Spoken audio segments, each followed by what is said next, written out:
થોડી વારમાં ભારતીય વિદેશ મંત્રાલયની પ્રેસ થનારી છે, જ્યાં પાકિસ્તાન સામે ભારતની કાર્યવાહીની તેમાં માહિતી આપવામાં આવશે અને છેલ્લા થોડા અવર્સની અંદર જે કાર્યવાહી થઈ છે તેનો તમામ હિસાબ દેશ સામે મુકાશે।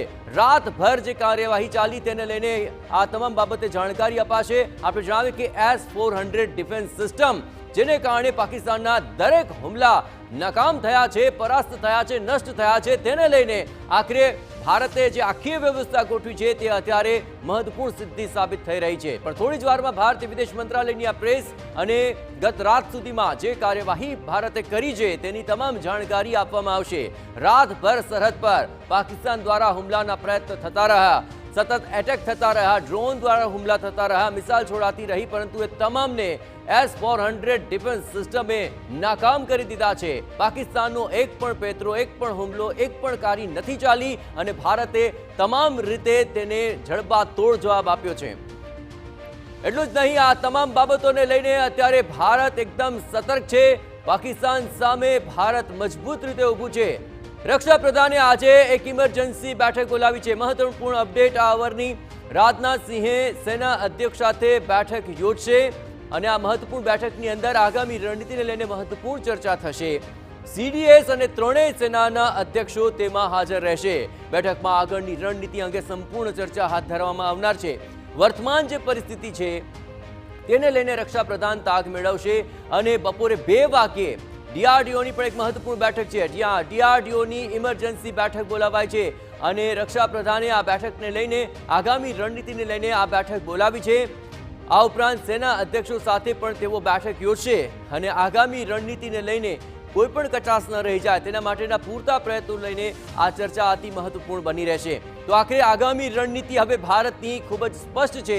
જડબાતોડ જવાબ પાકિસ્તાનને મળશે, કારણ કે પાકિસ્તાને જે હરકત કરી છે તેને ડામી દેવી અત્યંત જરૂરી છે અને જે જવાબી કાર્યવાહી કરી છે તેમાં અત્યારે પાકિસ્તાનના સુપડા સાફ થઈ ચૂક્યા છે। જ્યાં પાકિસ્તાન એ હરકત કરવા ગયું પરંતુ તેને આખરે બરાબરની મૂની ખાવી પડી છે। આપણે જણાવે કે આ એક બાદ એક હુમલા પાકિસ્તાને કોઈ પણ રણનીતિ વિના કર્યા। તેને એ ખ્યાલ નહોતો કે ભારત પાસે જે ડિફેન્સ સિસ્ટમ છે ત્યાં તેની એક પણ કાર્ય નથી ચાલવાની અને આખરે પાકિસ્તાનને મૂની ખાવી પડી છે। ઊંધા મોએ પછડાયું છે પાકિસ્તાન અને જે હુમલો કરવાના પ્રયત્ન કર્યા અલગ અલગ શહેરો પર, પણ એક પણ હુમલો સક્સેસફુલ નથી થયો। ભારતની S-400 ડિફેન્સ સિસ્ટમને કારણે તેના તમામ હુમલા પરાસ્ત થઈ ગયા। આપ જોઈ રહ્યા છો આ દ્રશ્યોની અંદર જે મિસાઇલ હુમલાઓ થઈ રહ્યા છે, પરંતુ એક પણ હુમલો તેના ટાર્ગેટ સુધી નથી પહોંચી શક્યો, પરંતુ આખરે આ આકાશની અંદર જ ત્યાં જ તેને આ હુમલાના પ્રયાસને ધ્વસ્ત કરી દેવાયા।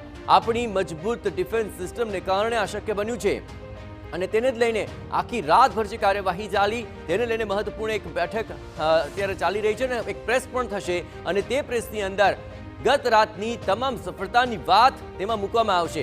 આ ઉપરાંત આજે બપોરે 2 વાગે DRDOની પણ બેઠક છે, જેમાં રક્ષા પ્રધાને આ ઇમરજન્સી બેઠક બોલાવી છે અને આગામી રણનીતિને લઈને મહત્વપૂર્ણ ચર્ચા થશે। ગુજરાતની પણ જો વાત કરવામાં આવે તો અત્યારે તમામ રીતે સતર્કતા દાખવવામાં આવી રહી છે। 18 જિલ્લાની અંદર એલર્ટ આપી દેવાયું છે। સુરક્ષા એજન્સીઓ પણ સતર્ક છે અને આ સતર્કતાને કારણે જુઓ ગઈકાલે રાતના અંધારામાં પાકિસ્તાન જે હરકત કરવા આવ્યું હતું પરંતુ તેની એક પણ હરકત સફળ નથી થઈ। આપણી ડિફેન્સ સિસ્ટમે એ તમામ હુમલાને નેસ્ત નાબૂદ કરી દીધા છે। એક પણ હુમલો ભારતની ધરતી સુધી સફળતા સુધી પહોંચી નથી શક્યો। ડિફેન્સ સિસ્ટમે આ તમામ હુમલાઓને આખરે નાકામ કરી દીધા છે। એટલું જ નહીં, વળતો પ્રહાર પણ ભારતે એટલો જ જડબાતોડ કર્યો છે, જેને કારણે પાકિસ્તાનમાં છે અફરાતફરી।